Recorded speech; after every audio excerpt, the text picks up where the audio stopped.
Ayan mga ka-farmland, nandito pa rin po ako sa San Antonio, Quezon. At ayan po yung property, yung libot po ng bakod.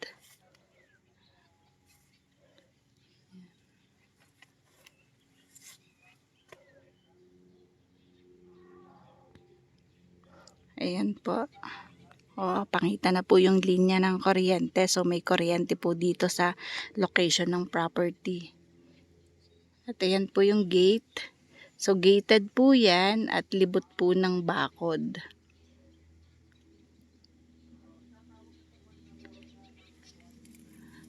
Papakita ko sa inyo yung dulo ng property. Ito po estimated po na frontage po dito sa Barangay Road ay 100 meters frontage po, more or less. So madami siyang tanim na fruit bearing. Ayan o, kitang-kita nyo. At ang nakakatuwa, nahihinog na yung rambutan. Yun. Meron po siyang nara, mangga, mga abokado at may nyog. So, kompleto po yung, halos kompleto yung fruit bearing dito sa loob ng farm nila, sir. Meron din silang gulay kasi may mga tanim silang kamote. Ayan. So, libot po ng bakod itong property, nandun pa. Andun pa po sa dulo. Ito po ay 14,415 square meter. So, 1.4 hectares po.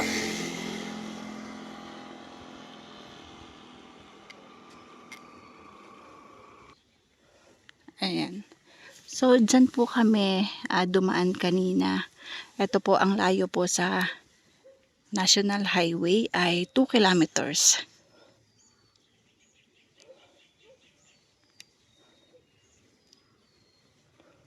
At sa munisipyo naman po, estimated po 3 to 4 kilometers po ang layo. So, ang kagandahan dito sa property, madami na siyang tanim and then may bakod na. Tapos, nakakatuwa, cemented road na. So, hindi pa siya ganun kataas pati yung presyo nito mga ka-farmland. Yan po, linya ng kuryente. Sa loob po, meron na pong kubo. Tapos, meron din pong bahay nung nagbabantay o yung caretaker nila, sir, nung may-ari. So, meron na din po yan na water tank. So, may din yan ng tubig. Kasi dati po silang nag-alaga ng baboy, pero pang backyard lang po. Ayan po ang dragon fruit. So, itong farm nila, sir, may dragon fruit na. Natutuwa ako sa rambutan. Hinog na siya. Paborito ko yan. So, ayan. Ayan yung gate. Papasok na tayo sa loob ng property.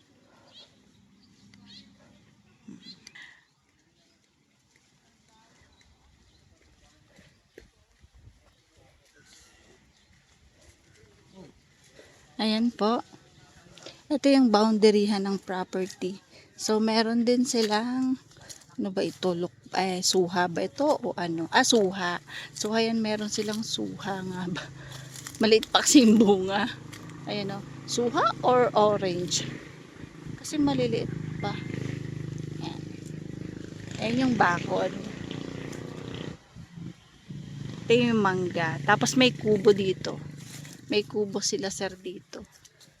May bunga yung mangga nila, oh. Ano to?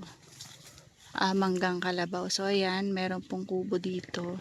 Tapos, meron silang CR tsaka dirty kitchen sa labas.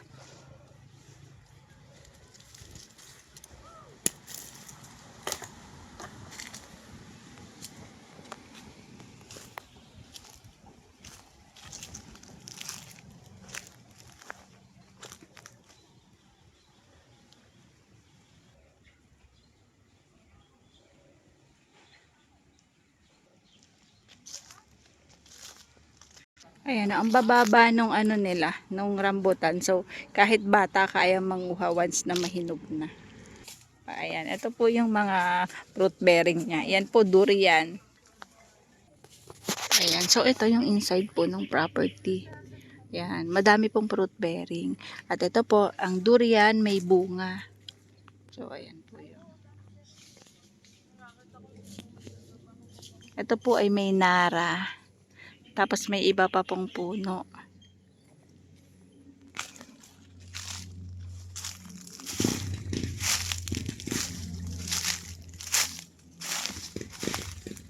Ayan po yung avocado. So, dati po silang may alaga na baboy. Pwede po dito pang backyard lang. Pero pag madamihan po, hindi po pwede kasi halos residential area na po.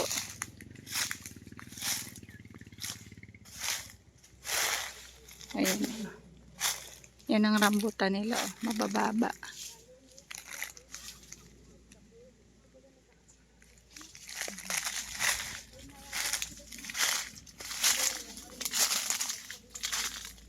So, hanggang dun pa yung property. Madami po siyang tanim na niyog.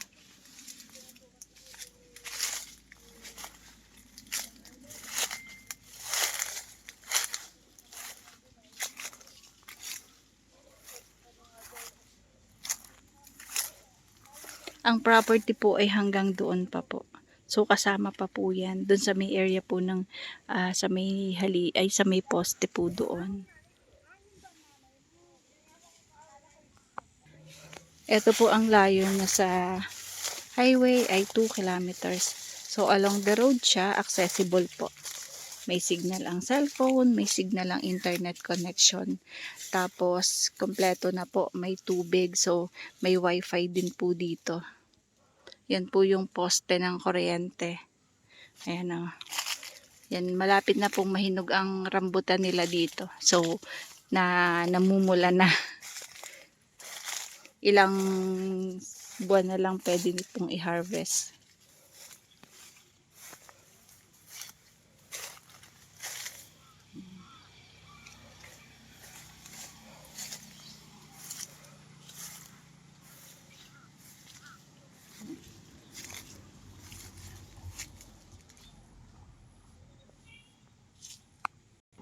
So, pupunta naman tayo dito sa may kanilang pig pen.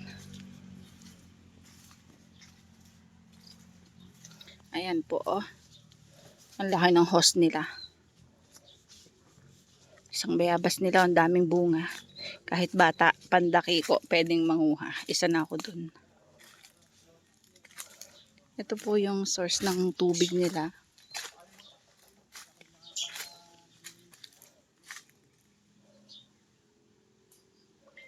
Ayan. Dito yung kalamansi.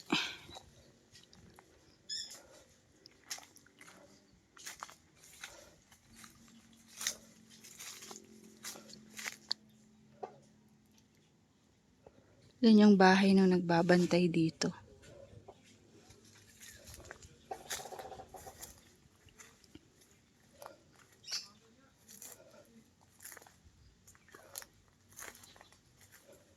Yan.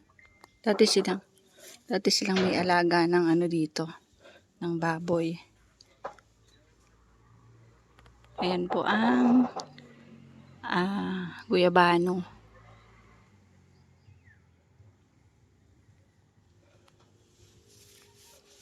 Ayan bunga ng kalamansi. So, yung mga interested po sa farm lot na ito, nandyan po yung aking contact numbers. Viber and WhatsApp po. Tapos, pwede din po kayong mag-message kay Joy Amorosa Masaho, yung aking personal Facebook Messenger. Pwede naman po dito kay Ka-Farmland TV. So, pasensya na po kayo. Late po nakakasagot si Ka-Farmland TV kasi sa totoo lang, araw-araw akong wala. Minsan vlog, minsan viewing, then documentation. Ako din po kasing nagtatransfer ng ng title ng aking mga kliyente na nakabili sa akin. So, may hati na doon, hanggang doon lang yung property. Yan, pag ganun. Papunta doon sa area, doon sa may mga nyog. hanggang dun sa may poste ng kuryente. So kung makikita niyo yung poste ng kuryente, hanggang dun yung property. Ayan.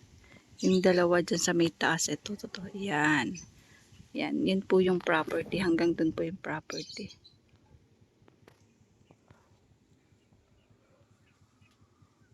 Ito po mga farmland, kulang na lang po sa linis. So, kailangan lang pong linisan. Then, ayusin lang. May mga tanim pa po naman yan. So, sa ngayon lang po napabayaan na po yung Di lang po nalinisan. Tapos, ang kagandahan, marami pang pwede siyang itanim. Open pa po kasi dito. So, hanggang doon po yung property.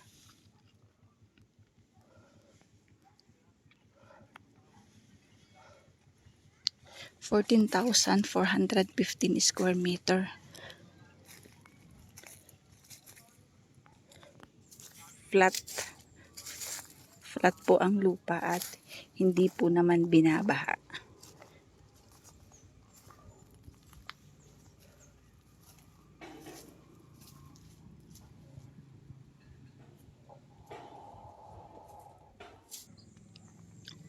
Madami pong bungang kalamansi.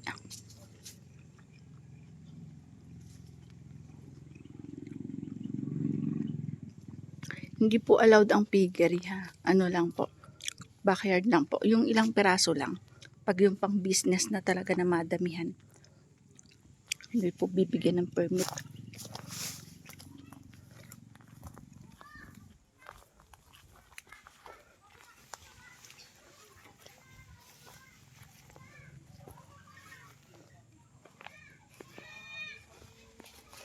Meron din pong saging. So sa side dito po, malawak na yung space dito. So pwede pang magtanim ng iba pang fruit bearing. Tapos hanggang dun pa yung property sa baba dun.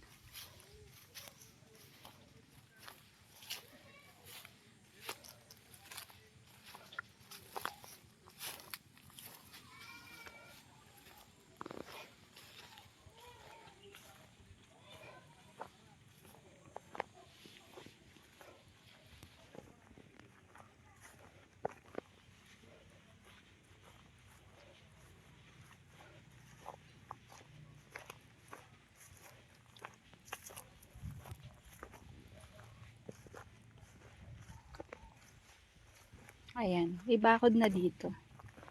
So, mukhang hanggang dito na lang yung property. Yan, ito yung barbed wire.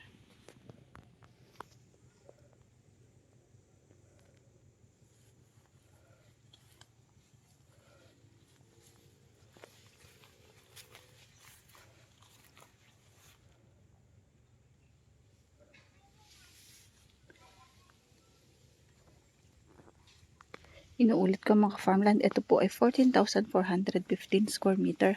Ang presyo po ng may-ari ng lupa ay $750 per square meter. Sila po ay net price. Pero sabi po ng may-ari, slightly negotiable. So yung $750, possible po mabawasan pa ng konti. Pero nilinaw niya, sila po ay net price kung saan man po magkasundo na presyo. So wala po silang babayaran except lang po sa agent's commission. So talagang kung saan man sila magkasundo na presyo, yung buyer at yung seller. So isa-shoulder talaga po nung seller yung yung sa agents. Tapos kaya po mababa nila binigay yung presyo kasi expenses po sa buyer na. Ayan, so punta tayo dun sa may area po ng ng kubo.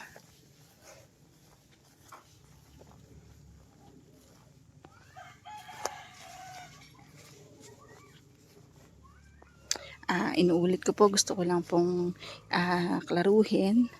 Ito po ay $750 net price po, pero negotiable. Slightly lang, slightly. So, ibig sabihin, may bawas po na konti pa. Kaya lang, Ang expenses po ay shoulder na po ng buyer. Ang selling price po kasi sa area nito ay medyo mataas na po. Pero gusto po mabenta po ni seller na kaagad. So, ibinaba niya yung presyo niya.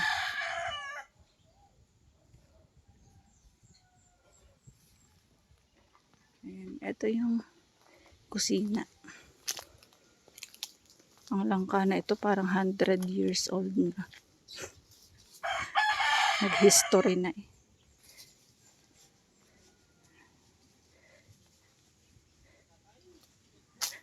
Ayan. May CR po. Tapos may dirty kitchen. And then, ayan po yung kubo.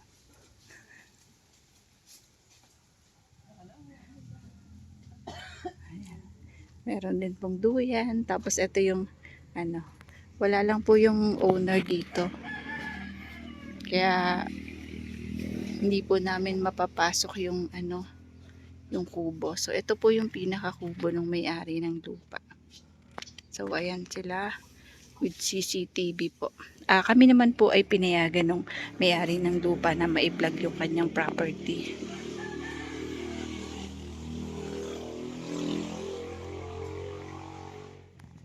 Ito pa yung dirty kitchen.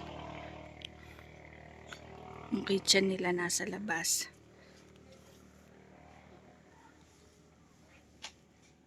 Sarap ng tambayan nila kasi maginhawa. So mga farmland, inuulit ko, ito pong property ay 14,415 square meter. Clean title po, buhay po yung nakapangalan sa titulo.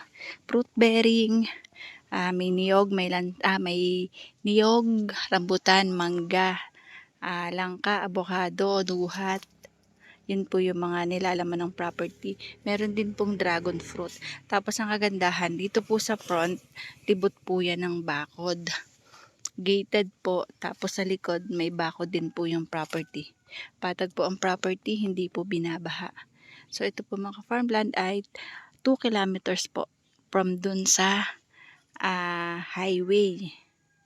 So estimated po 3 to 4 kilometers more or less po from sa bayan sa may munisipyo. Message lang po kayo about sa property na ito. Bye bye! God bless po sa ating lahat.